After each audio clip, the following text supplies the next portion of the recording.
dizziness at tinnitus. Alam niyo naman dizzy, di ba? Madalas tayong mahilo. Actually, pinag-uusapan pa lang yung hilo, feeling mo mahihilo ka na. So, hilo, bakit? At kasabay nito minsan yung umuugong sa tenga. Parang meron ka naririnig na sound, tumutuloy rin yun sa hilo. So, tignan natin ano dahilan ng vertigo, tinnitus, at ano yung natural na lunas at mga gamutan dito. So, pag sinabing hilo muna, dito muna tayo sa hilo, maraming klaseng hilo. Okay? Ang tunay na vertigo, yun ang topic natin ngayon. Kung naka-experience na kayo, naka-experience na ako nito, talagang umiikot talaga ang paligid. Parang galing ka sa merry-go-round. Talaga, pag tingin mo talagang iikot siya. O, nakaupo ka lang o nakahiga ka, iikot siya talaga. Nakakatakot yan, nakaka-panic, strong sense of motion or spinning. Merong hilo na parang disequilibrium. Parang wala ka lang sa balance. Ibang usapan tong walang balance. Baka may edad, baka stroke, di ba? Merong lightheadedness na hilo, parang dumidilim, parang inaantok. Ibang klaseng hilo yon. May parang dumidilim, mawawalan ng malay, iba naman yon. Ang tunay na vertigo talagang umiikot. Minsan sumasabay ang ugong sa kanang tenga, kaliwang yan, may ikot talaga siya. So ano gagawin natin? Bigyan ko muna kayo short tips. Basta may vertigo, upo ka muna. Okay? Upo, kunyari sa umaga nangyari, upo, dilat lang, tingin lang sa isang area. Okay? Pag nauuhaw ka, humingi ka ng tubig, baka wag na lang ikaw kumuha, matumba pa kayo, inom ka lang ng tubig para hindi ka ma-dehydrate. Tapos ingat lang na hindi ka matutumba, magsabi ka sa mga kasama mo sa bahay na may vertigo ka. Okay? Bawal ang alak, kape at sigarilyo, lalong lalala. Maraming cause ng vertigo, kadalasan pagod, puyat, kaya tulog kailangan. Masyado maingay, masyadong noisy, masyadong maggalaw yung ulo, lalong magba-vertigo. Dapat dahan-dahan lang. At huwag magpapanik. O, nakakapanik, isipin mo, nako, ano ba to? Stroke ba to? Ano ba nangyari sa akin? So, ang vertigo, saan nanggagaling to? Actually, sa tenga siya nanggagaling. Maraming cause ang vertigo. Isang mga dahilan dito, pwedeng may sipon. Okay? Pag may sipon, maraming uhog. Diba? Marami kang sipon dito. Minsan pumupunta sa tenga. At namamaga yung tenga. Nagkakaroon ng tubig sa tenga. Pwede ring allergy. Pag sobra kang allergy, nagkakasipon din. Nasal congestion. Ayan, infection, nagsuswelling ito. Ito kasing nasa tenga natin, itong mga semicircular canals, siya nagsasabi sa atin kung nakaupo ba tayo, nakatayo ba tayo, nakabaliktad ba ulo natin. Yan ang pinakabalanse natin. Yan ang balanse natin. At sa loob nito, may mga crystals. May parang maliliit na crystals, nagsasabi kung anong position tayo. Okay? Yan ang mga cause. Sipon, pwedeng allergy, pwedeng infection sa tenga. Merong isang sakit, medyo hindi ganun ka-common, Meniere syndrome. Yun din, nagkakos din ng vertigo, pati tinnitus sabay. Tinnitus yung umuugong. Naka-experience ba kayo? Ako, naka-experience ako ng tinnitus. Mas tumatanda, mas may tinnitus. So, vertigo, bukod sa hilo, pwedeng magsuka, parang mabibingi, walang balance, headache, not so much, mainly dizziness yan. So, dapat, pag nahilo na kayo, at alam nyo na nga, vertigo, pahinga na. Todo pahinga. Hinto muna trabaho. Best treatment, tulog. Actually, pag pinikit mo yung mata mo, lalo ka mag-vertigo. Pero, pwede naman basta steady ka lang. Ano na lang, dasal, kalma, tulog. I-pray mo na mawawala. Okay? Relax lang muna. Yan, tulog. Pagising mo, a little better. Pag naglalakad ka, may vertigo, nakakatawa nga, para kang talagang may alalay dapat. Uminom ng tubig, minsan pag dehydrated, hindi rin maganda, nagkakos ng vertigo. Yan, no? Pero pag gising ka, upo ka lang at pilit mo talaga nilalabanan ko yung vertigo ko. Tingin lang sa isang object. O kung meron kang television sa malayo, tingin lang doon. Doon ka lang tumingin. Focus ka. Kaya kahit umiikot-ikot siya dito, nakatingin ka lang sa isang object eh. So, pinipilit mo, wag mahilo. Sa labat, pwede may tulong konti, pero merong mga gamot. Okay? May gamot para sa hilo, merong mga Meclizine, ito yung mga Bonamine. Wala po tayong na-advertise. Basta, over-the-counter, maraming Meclizine, merong Dizitab, merong Betahistine, commonly known as Circ. Yan ang talagang nire-reseta ng doktor. Okay, so, upo, dahan-dahan ng lakad, huwag matutumba, hawak maigi, ha? Hawak. Baka matumba tayo. Pupunta sa doktor kung tingin mo sobrang lala yung vertigo, hindi mo alam gagawin. Actually, tinuturo ko na sa inyo dito. Or kung duda mo na yung hilo mo, hindi dahil sa vertigo. Baka ibang dahilan. Baka stroke, baka ibang problema sa brain. Yun, pwede ka na mag-isip. Mamaya explain ko ano pa yung mga possibilities sa hilo bukod sa vertigo. Yan. Pakita ko muna yung mga iba bago ko bigay yung gamutan sa vertigo. Pwede rin yung sinasabing ko ibang hilo na parang dumidilim, parang namumutla, bagsak ang blood pressure. Check ang blood pressure. Ito hinihimatay. Pwedeng poor blood circulation, pwede rin yan. Abnormal heartbeat, pwede rin yan. Nervyos, panic attack, diba? Hilo ka rin eh. Panic attack eh. Anemic, low iron, mga mapuputla, hinihimatay din. Low blood sugar, gutom. Okay? Mababa blood sugar, hilo din. Pero pag naka-experience ka na ng vertigo, alam mo na ano yung vertigo. Iba siya dito. Yan, iba ang low blood sugar. Brain tumor, stroke, iba yan. Usually, bulol, nanghina yung kamay. Pag vertigo, wala, okay ka lahat, malakas ka. Ano lang, hilo, at madalas may sabay na ugong. Heart attack, alam mo naman sa dibdib to eh, di ba? So, medyo iba to. Sa vertigo, ganito nangyari. Normally, merong mga crystal sa tenga natin para alam natin yung position ni. Pangalan nito, otoconia crystals. Ang problema, pag tumatanda tayo, minsan nalilihis siyang crystal o may infection sa ilong, may trangkaso o maraming allergy, maraming sipon. Connected kasi yung ilong sa tenga. So, pwedeng mamaga yan at malihis itong mga crystals. Kita mo, umalis yung mga crystals. So, pag nalihis siyang crystals, nahilo na siya, na vertigo na siya. Merong home remedy. Ito, turo ni Dr. Jim Di Magila. Okay? Isang home remedy, actually naman, kahit hindi nyo gawin to, okay na rin eh, kung takot kayo. Pero, kung sure kayo vertigo, pwede nyo itry to. Okay? Kung malalaman nyo kung yung ugong nyo galing ba sa kanan o galing sa kaliwa. Mas barado ba kanan tenga, kaliwa. Pero kung di kayo sure, ganito ginagawa. Let's say, right ang duda nyo. Nandito yung ugong. So, gagawin mo, titingin ka sa kanan, tapos hihiga muna. Ano, higa, ulo na sa kanan. Tapos mamaya, yung katawan nakagitna. Tapos mula ulo sa kanan, ulo sa kaliwa. Pwede rin naman nakaupo eh. Kanan, kaliwa. Pero mas maganda nakahiga, tapos dapa.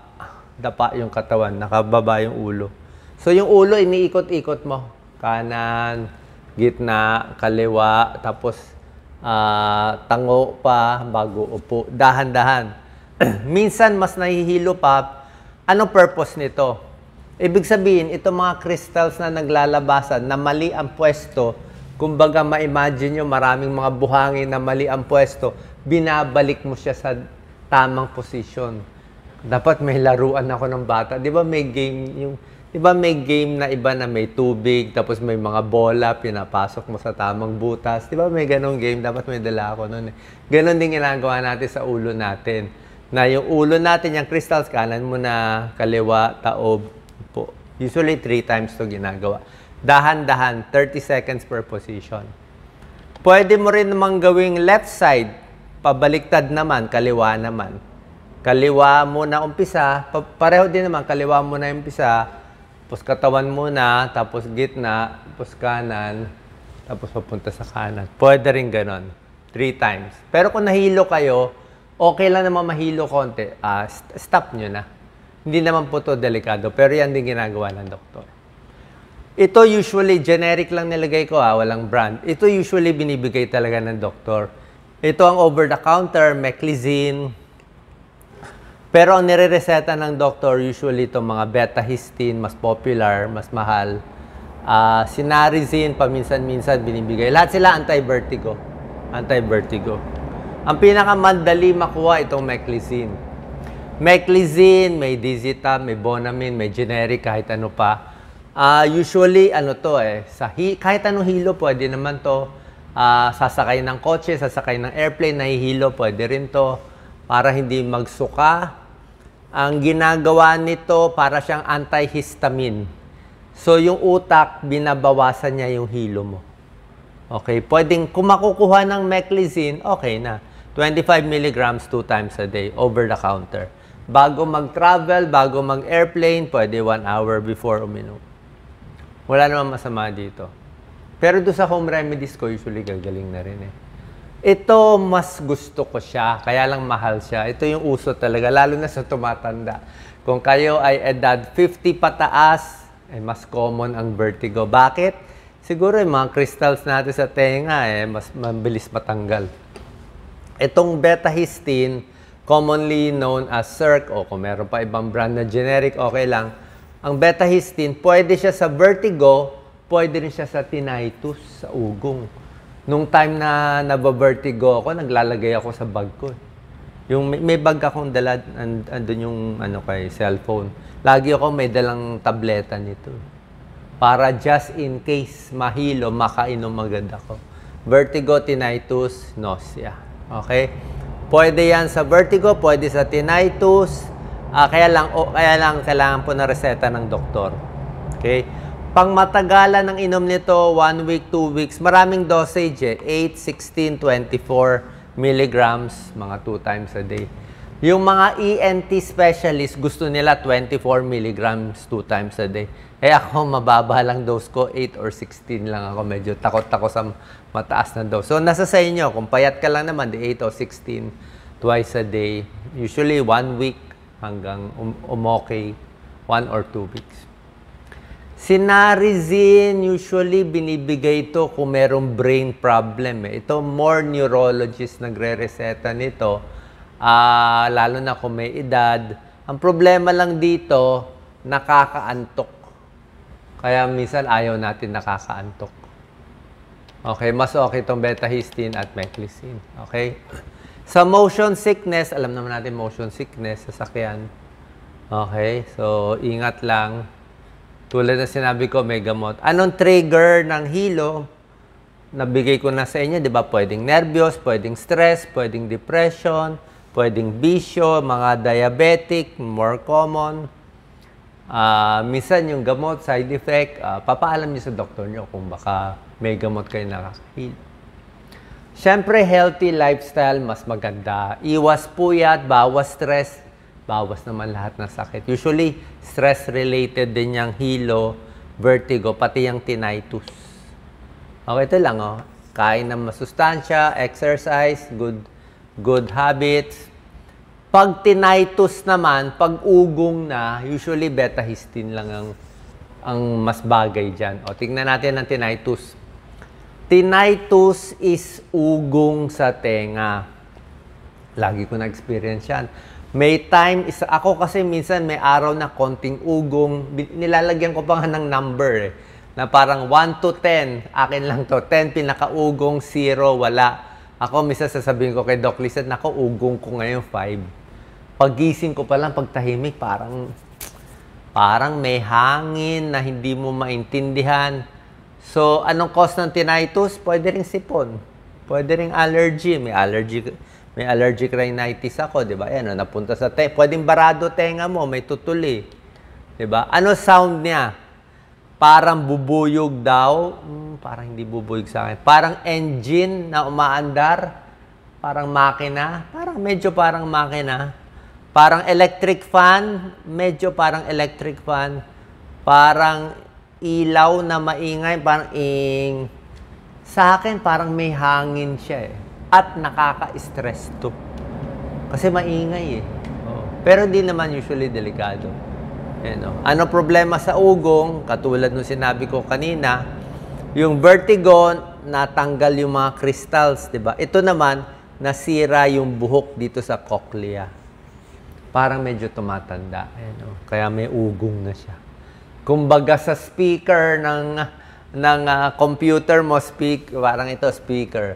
Parang sa mga speaker parang hindi na maganda yung sound pag tumatanda. Parang may damage na, kaya minsan tiis. Diba? Pwedeng may earwax, may barado, may infection, pwedeng may trauma, kaya nag-tinnitus. Pwedeng malakas na, mahilig makinig sa malalakas na sound, may Meniere's disease, may butas eardrum, may ibang problema sa tenga. Iwas sa trigger ng tinnitus, ugong. Kulang sa tulog. Yan, kulang sa tulog. Ako, allergy. Kaya minsan, pag may tinnitus ako, o parang takot ako sa vertigo, imbis na iinumin ko itong mga meclizine, betahistine, iba iniinom ko. Iniinom ko, pang-allergy. Okay? Pang-allergy medicine ang iniinom ko. Kasi pag naggamot yung allergy, mawawala din yung hilo. Yun ang trigger ko eh. Okay? Anxiety, depression, stress, maingay na sound, nagbabago panahon, pollution, allergy, TMJ, pwede rin. High salt, high sugar, unhealthy diet. Dehydrated, hindi maganda. Smoking, alcohol, droga, kape, ayaw rin nila. Minsan mas umuugong. Hindi siya simple. Actually, may lumang doktor, ganyan daw ang turo niya. Pag umuugong, lagay daw yung dalawang daliri dito, tapos sabihin mo daw, hey, pipapaganin mo, hey, yan ang turo ng nanay ko noon eh. Pwede siguro, parang nawawala, napapop mo lang konti, parang nalalagyan mo lang ng sound. Baka makatulong, baka hindi makatulong, wala namang masama. Diba? Ito, betahistine, pang tinnitus, pang ugong. Kala nyo simple lang yung tinnitus, pero causes hopelessness, depression, isolation, sobrang stress. Kasi parang laging may sound eh. Laging may sound, nakakainis eh. Kaya yung iba ginagawa, naglalagay na lang ng sound. Para matakpan yung sound, makikinig siya sa may sound. 'Di ba? Kung mas gusto niya may aircon, may sound, 'di ba? Yung iba hearing aid, ito. Anti-stress, relax, anti-anxiety, minsan antidepressant pa, nadidepress na sila sa ugong na naririnig. Supplements, pwede rin naman. So, yun lang po. Sana nakatulong ang video natin. I think nabigay ko na lahat ng home remedy.